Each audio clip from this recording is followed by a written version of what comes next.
શું બનાવ્યું નાસ્તામાં આજે? ખમણ ઢોકળા. ખમણ? તો ખમણ ઢોકળા ભેગું ને ખમણ ઢોકળા જ કહેવાય. આપણે તો પેલા બજાર જેવા ખમણ ના બની એટલે બનાવો. ચલો. શું કીધું? પેલા પાણી આ શું હે? લીંબુના ફૂલ. લીંબુના ફૂલ. એ લીંબુ હોય તો લીંબુ એ ચાલે. લીંબુ ના હોય તો લીંબુ ફૂલ નાખવાના. લીંબુ ના હોય તો લીંબુ હોય તો લીંબુ ફૂલ ના હોય ઓછો વાપરે તો સારું.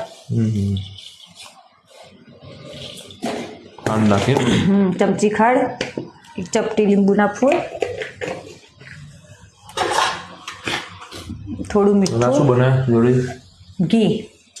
ઘરનું ઘી એમ? થોડું મીઠું, થોડી હળદર. પેલા ગરમ કેમ પાણીમાં લીંબુ નાખ્યું ભાઈ? એ એલ્યુમિનિયમ કાળું પડી જાય. લીંબુ નાખીએ તો કાળું ના પડે.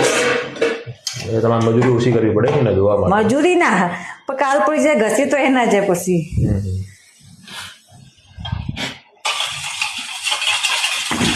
મિક્સ થઈ જાય એટલે થોડું ચણા લોટ નાખવાનો. ચણા લોટ નાખે એમ ને?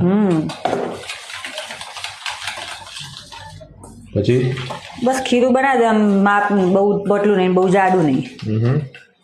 પેલા બજાર જેવા એકદમ સોફ્ટ થવા જોઈએ. ના, એવા તો નહીં થતા. બહુ મજા આવે. આમાં એનું નાખીને બરાબર ફીણી લેવાનું. હાથેથી સારું, હાથેથી બરાબર એક જ સાઈડ ફીણવાનું, એક જ બાજુથી. બસ હવે થઈ ફીણી બરાબર ફીણીને ગરમ કરવા મૂકી નાખ થાળી એમાં પાથરી દેવાનું. ડીશમાં મૂકી દેવાનું. હવે તો 15 મિનિટ એના ચવા દેવાનું. 15 મિનિટ હમણાં નાખો. ચવા દેવાનું. થઈ ગયું. હા, થઈ ગયું. અને 5 મિનિટ ઠંડા થવા દેવું. પછી 5 મિનિટ ઠંડુ થવા દેવું પડશે. ઠંડુ થાય ત્યાં સુધી ધીમે ધીમે વઘાર મૂકી દઈએ તેલમાં. શેના માટે એ રહ્યો? ખમણ વઘારવા. ખમણ વઘારવા ચાસણી કરવાની હોય કઈ રીતે હોય? તો ભાઈ ચાસણી ના, તો થોડું બુખાડનું પાણી લેવા અંદર વઘારમાં જ નાખીએ.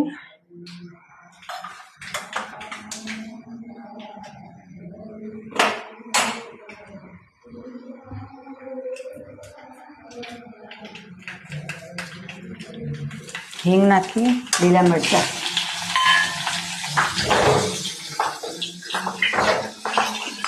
આ ખાંડનું પાણી લેવાનું થોડું.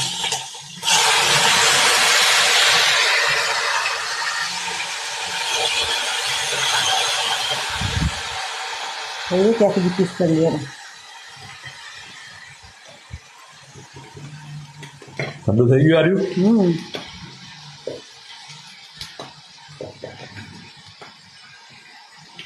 આના ઉપર વઘાવી દેવાનું.